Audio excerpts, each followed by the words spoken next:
All right, so we are on our 3B.5, Unit 3B. We're going to be learning about sine and cosine functions a little more deeply, how to read them, how to write them, how to create them, all those good things. But we're also going to learn about the other functions and going from there. So, um, we looked at the sine as a function, well, kind of as a function, but this is the sine. F of theta equals sine theta, okay? Since we know that the angle measures in standard positions are periodic, we know that it's going to create a pattern over and over, right? No matter how much I adjust it, it's going to be a periodic function, so it creates a pattern over and over. Um, our theta is our input value, and our horizontal axis is how we measure and mark everything from there. So using your brain and your unit circle, just to make sure that you're on the up and up, you're going to go through and fill in what is the sine of each one of these angles that you should have. If you're looking for the sine of set angles, what value are you looking at? The y value, okay? So if you need your unit circle out, you can have your unit circle out. Or if you want to challenge yourself, you can go through and fill it in without the unit circle, okay? Pick your poison. I'm going to give you about 5 minutes, not even 5 minutes, a couple minutes to fill in the chart. Then we're going to talk about the chart. Got it? And go. Recording. All right. So you were supposed to go through either by memory or using your unit circle to identify the sign of the function. So when we talk about sine, remember, when we're talking about sine, we're looking for the y coordinate, right? That's our y coordinate on our unit circle. So you're going through it, identifying the y coordinates at those given points. That's all you were having to do. Hopefully it wasn't too terrible. And you're like, okay, cool, right? Boom, boom, boom. Once you did that, you should have realized that it creates our sine function, correct? Our snake. So remember, I call this the snake function. Okay. Remember these points, even if you don't have a calculator, if it's on the non-calculator part, you can create the sine function by knowing these key aspects of the sine function. Does that make sense? So for sine, what I like to remember is that it's going to always, if it's a positive sign, positive sign, we're going to start off at 0. So we have an x-intercept. At pi over 2, we're going to have a max. Then at pi, we have an x-intercept. At 3 pi over 2, we're going to have our min. And then at 2 pi, we're going to have our x. The pattern for a positive is always going to be x max, x min, x. Okay? It's going to be the same pattern every single time when you're creating that function. And that periodic function will repeat. Again, this is for a positive sine function. We know that if it's negative, it's going to be the opposite. Does that make sense? The max and min switch places. All right? Yes? Okay. Now, what are the properties of our sine functions? Well, let's talk about her. I went ahead and wrote them in for you guys, so they should be written for you already, so that there's no confusion. We're just going to go through and highlight the important parts, okay? We know that for the sine function, your midline is y equals 0. So midline is y equals 0. That is the halfway point between your max and your min.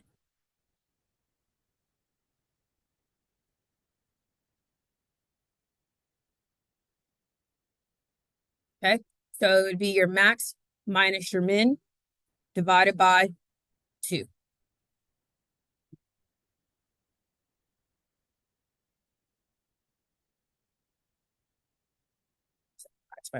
Max plus min, sorry. Your amplitude, that's divided by 2. Your amplitude is going to be 1. Your amplitude is what is your distance from your midline to your max or your min. This is your amp. What is the distance between your max and your midline, or your min and your midline? The period of the parent function is how long does it take for this pattern to repeat? Well, for sine, it's going around the unit circle, right? And that is 2 pi units long.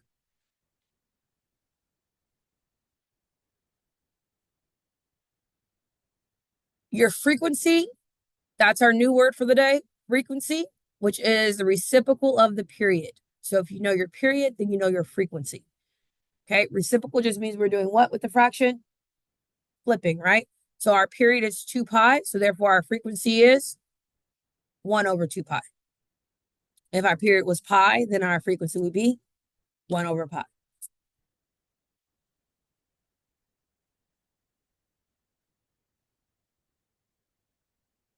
Okay. Based on your 3A.4 assignment that you guys did, we reiterate the fact that the sine function is oscillating between being concave down and being concave up. Do y'all remember answering those questions on your 3A.5 or assignment? Yeah. So oscillating between being concave down, concave up, concave down, concave up. That's what's creating that little wave for us, right? So these are our parent functions. I mean, our parent function properties. Questions about the parent function properties of sine. Doable? Yeah. Okay. All right. Up next is cosine. So take a moment. I'll give you a little less time, maybe 2 minutes to go ahead.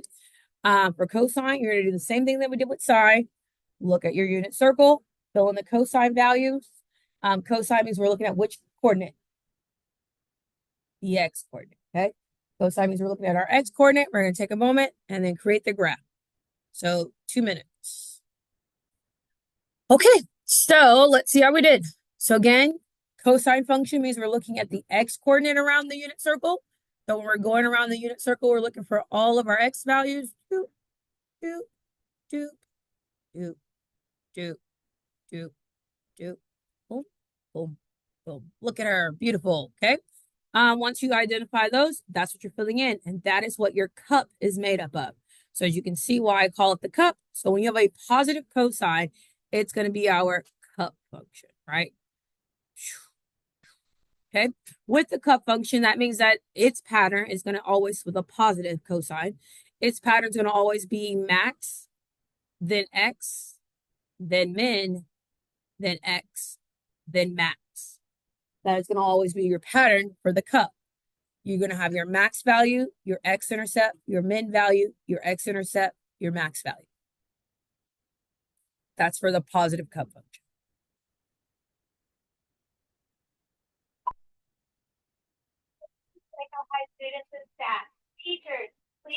So I don't have to look. Okay.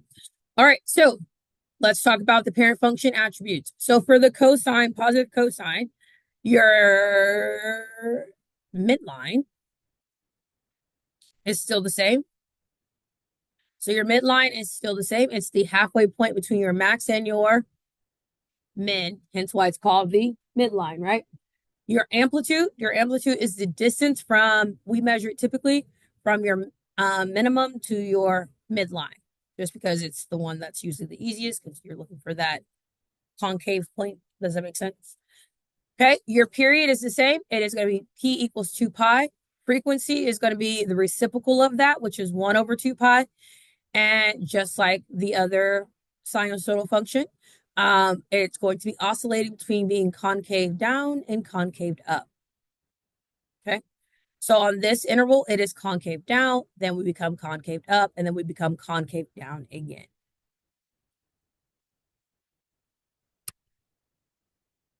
All right. Hopefully this is a safe topic coming off of a long break. No one feels overwhelmed or like, ah. All right. So all together, we call sine and cosine functions sinusoidal functions. Okay. It's any function that involves an additive or multiplicative transformation of sine. And the reason why we call both is because cosine can be written as sine. Does that make sense? And so together they're called sinusoidal functions. All right. So anytime it references hey, find the sinusoidal function, it is not just saying find the sine function or the cosine function. It can be either or. Does that make sense? Okay. That's just what they're called together is sinusoidal. Got it? Note here that the relationship between sine and cosine is this function here. If you are given the cosine of theta, it's equivalent to the sine of that theta plus pi over 2. Okay. And I'm going to show you why here in a second. I'm going to go back to our graph that we just drew.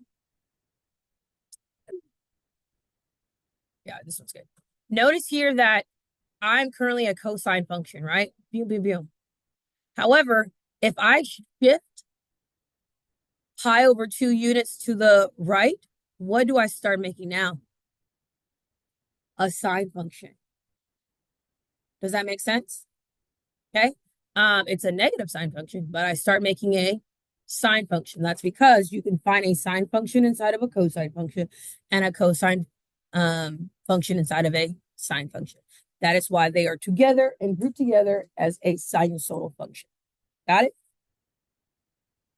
It's just a horizontal transformation. Exactly. Translation. That's all it is in between the two. Okay. So here we have a sinusoidal function. All right.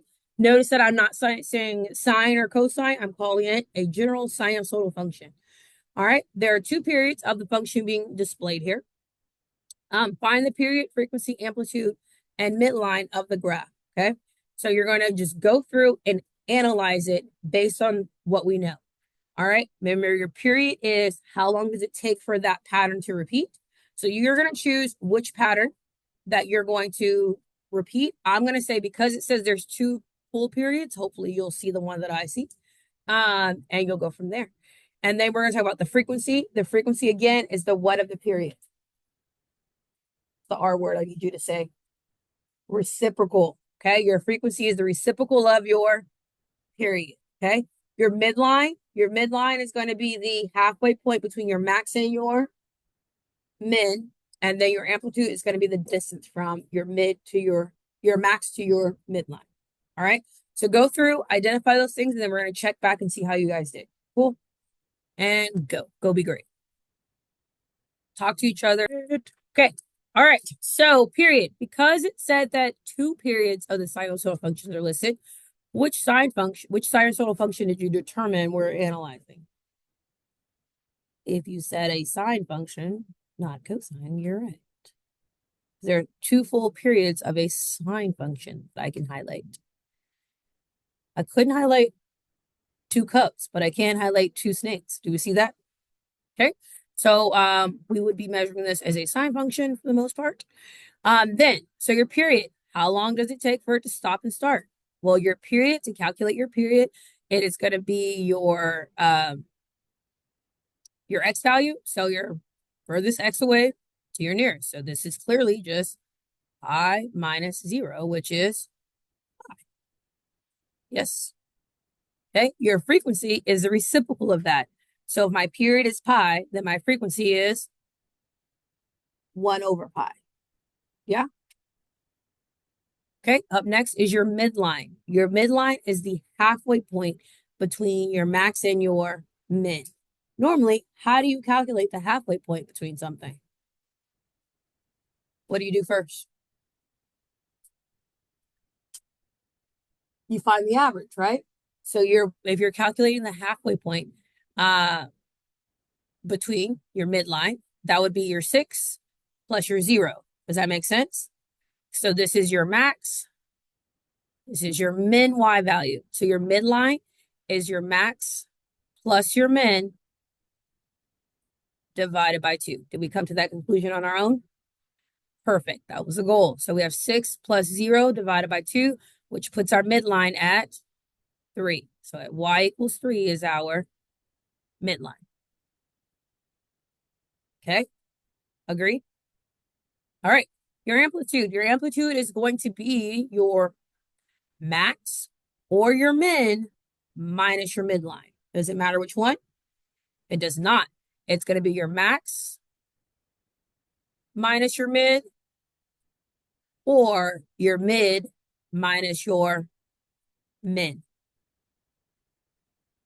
Okay. It's because it's one of these. Doesn't matter. It's just that it's going to be positive because your amplitude is always measuring distance, and distance is positive. Capiche? Okay. So I'm just going to model really quick both.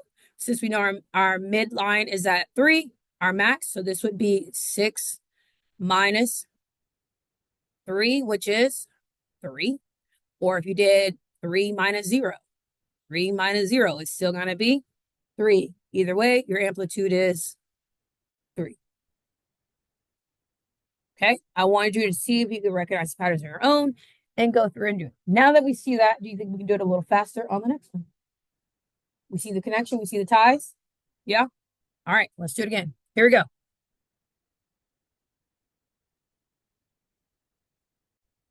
I know not to overload teenagers after an 11-day break. Learn that in life. All right, so what did y'all decide to use this as? I would have chose cosine. Did y'all choose cosine too? Do we see that? And it's going to keep going. I didn't like switching highlight colors, so just know that, do know that those are the cups. So there are actually 4 cycles of a cosine function that I can clearly see. Agree? All right. And what kind of cosine function is this though? Is it a positive or negative? Positive. We're up. Our cup is up, right? We're smile. Do you see the smile? We're not frowning. We're smiling. It's a bunch of smiles. Okay, no, I'm playing. But we start off as a max. So anytime our cosine starts off as a max, we know that it's a positive. If it starts off as a min, that's how we know it's a negative. And this starts off as a max, so it's positive. All right, period. So to find your period, you're from here to here. How long did that take? Half a pi, right? Pi over 2. Okay, your frequency is the what of that? Reciprocal. So what am I doing to pi over 2?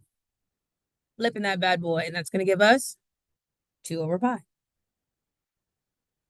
Okay, midline. Your midline is again the what?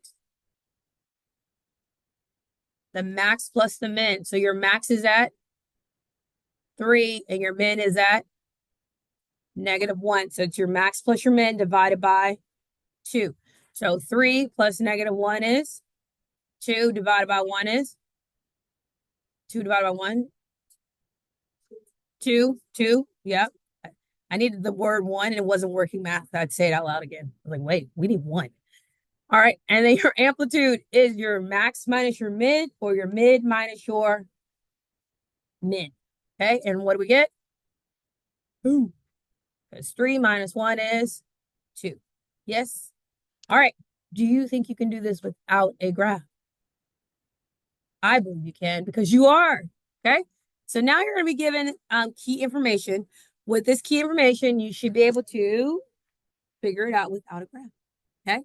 So we have a sinusoidal function. H theta has a maximum at the point pi 8.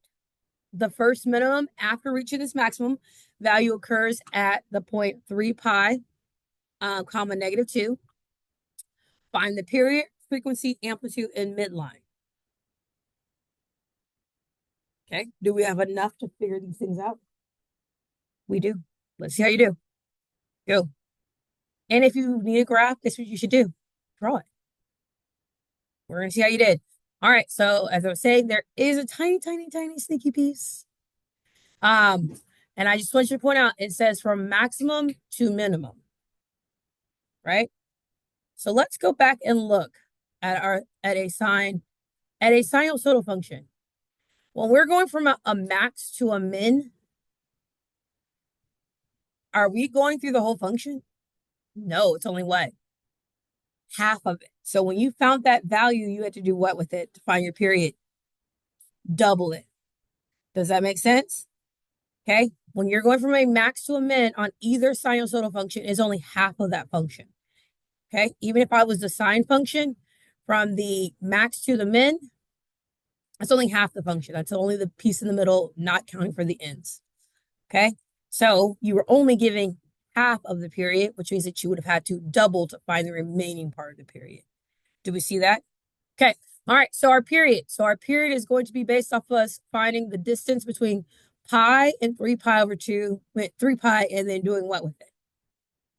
Doubling it. So we have 3 pi minus pi times 2 is our period, which makes our period equal to what? 4 pi. Yes? All right, your frequency is the what of the period? Reciprocal. So if our period is 4 pi, our frequency is going to be 1 over 4 pi. Okay, Now we have plenty to do midline, right? And amplitude. That's all we needed was a max and a min, and we're golden. Okay. So for our midline, we're now looking at the y value. Okay. Your midline, what do we do with our max and our min to find our midline? That's where we're finding the average, right? Average means we are adding them. So we have 8 plus -2 divided by 2. And that's going to tell us what our midline is. So our midline is at y equals what? Did we say 3? 8 plus -2 is 6. 6 divided by 2 is 3. Okay. Remember to find your amplitude. That's going to be either your max minus your mid or your mid minus your min. Doesn't matter which one you do. No. So we're given both. So quite frankly, doesn't matter. So we'll do max minus mid, which gives us 8 minus 3, which means our amplitude is 5. Okay. Do we see how we use the words and not a graph to get there? Questions about that, about being able to analyze? Okay, cool. All right, we're going to now move on to the FRQ. The FRQ is a mix of a little bit of 3A and 5. So do y'all remember us doing one before at the very beginning of our unit 3A? This very similar FRQ, okay? This FRQ is guaranteed on your test. The FRQ is, though, however, going to be focused on sinusoidal functions. We started off looking at it as not a sinusoidal function, but now we know enough to be able to analyze it as so. Okay. So it says here, the figure shows a clock mounted to a vertical wall. The clock has an 8-inch long moving minute hand. The center of the clock is 120 inches directly above the floor. At time t equals 0 minutes, the minute hand is pointed directly up at 12. However, the clock is not working properly, and the minute hand is moving twice as fast as it should. Thus, the next time the minute hand points directly up to the 12 is at t equals 30 minutes. As the minute hand moves, the distance between the endpoint of the minute hand and the floor periodically decreases and increases. Okay? So we know that this is a periodic function. Why do we know? Well, one, it's a circle. We're going around and around, so patterns are going to repeat, right? So you know that saying a broken clock is going to be right at least twice a day? That's because it's going around and around, right? So here we have this clock is super broke. It's not going to ever be right probably because it's 30 minutes fast. The arm is broken. So we know that the arm itself is 8 inches from the center of the clock to the ground. We know that that's how many? 120 inches. These are the type of clocks that used to be in my like schools in the hallways. You know how you have a little fancy little analog, digital clock? These are the ones that were posted around our schools. All right. And it wants you to fill out the periodic motion of what's happening. So what your job is to figure out where is the max, the min, and where would it hit the midline. Okay.